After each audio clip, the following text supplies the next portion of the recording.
ਗਿਆ ਮੈਨੂੰ ਤੇਰਾ ਦੱਸ ਤੂੰ ਉੱਤੇ ਜਾ ਮੈਂ ਕੰਨ ਫੜਾਣੇ ਨੇ ਇੱਥੇ ਵੇਖ ਲੈ ਸਾਡੇ ਕੰਨੇ 'ਚ ਪਾਣੀ ਕਪਾਇਆ ਜੀ ਦੱਸੇ ਨਾ ਜ਼ਰਾ ਮੈਨੂੰ ਸਾਡੇ ਕੰਨੇ 'ਚ ਪਾਣੀ ਕਪਾਇਆ ਜੀ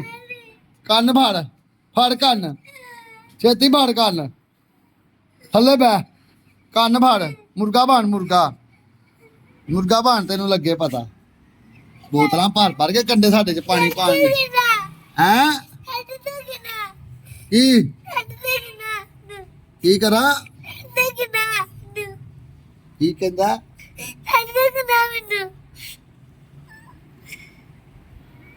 ਤੈਨੂੰ ਗੁਨਾਹ ਮਿਲਣਾ ਤੂੰ ਫਿਰ ਕੰਡੇ 'ਚ ਪਾਣੀ ਕਿਉਂ ਪਾਇਆ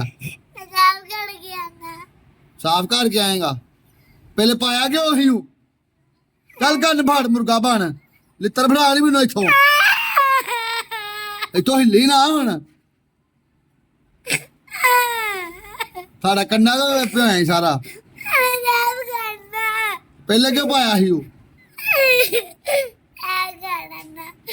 ਬੜਾ ਮੈਨੂੰ ਜ਼ਲੀਲ ਕਰਨਾ ਸਾਡੀਆਂ ਛਾਵਾਂ ਖਰਾਬ ਕਰ ਦੇਣਾ ਪੈਸੇ ਖੜਾ ਸਾਨੂੰ ਪਹਿਲੇ ਪੈਸੇ ਦੇ ਸਾਨੂੰ ਕਿੱਥੋਂ ਕਿਹਦੇ ਕੋਲ ਲੈ ਕੇ ਆਏਗਾ ਮਾਮਾ ਕੋ ਤੇ ਪਹਿਲੇ ਪਾਣੀ ਕਿਉਂ ਪਾਇਆ ਸੀ ਉਹਦੇ ਉੱਤੇ ਇੱਥੋਂ ਹਿੱਲੀ ਨਾ ਹੁਣ ਤੇ ਪਾਣੀ ਕਿਉਂ ਪਾਣ ਡਿਆ ਹਾਂ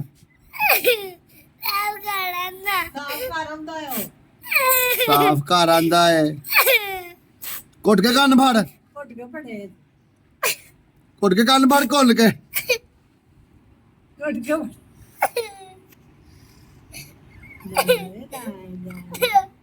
ਘੁੱਟ ਕੇ ਕੰਨ ਫੜ ਕੇ ਰੱਖੀ ਆਪਣੇ ਅੱਜ ਤੋਂ ਬਾਅਦ ਤੂੰ ਕੰਡੇ 'ਚ ਪਾਣੀ ਪਾਏਗਾ ਸੌਰੀ ਕਰ ਸਹੀ ਤਰ੍ਹਾਂ ਕਰ ਸੌਰੀ ਇਹ ਕਿਹੜੀ ਸੌਰੀ ਕਰਨ ਡਿਆ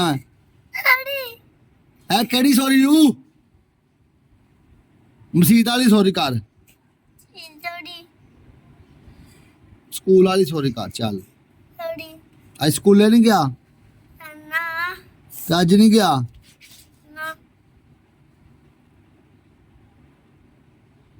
ਅੱਜ ਛੁੱਟੀ ਹੈ ਕਹ ਚਾਚੂ ਜੀ ਛੁੱਟੀ ਅੱਜ ਹੁਣ ਤੈਨੂੰ ਮਾਫ ਕਰ ਦਵਾਂ ਹੈਂ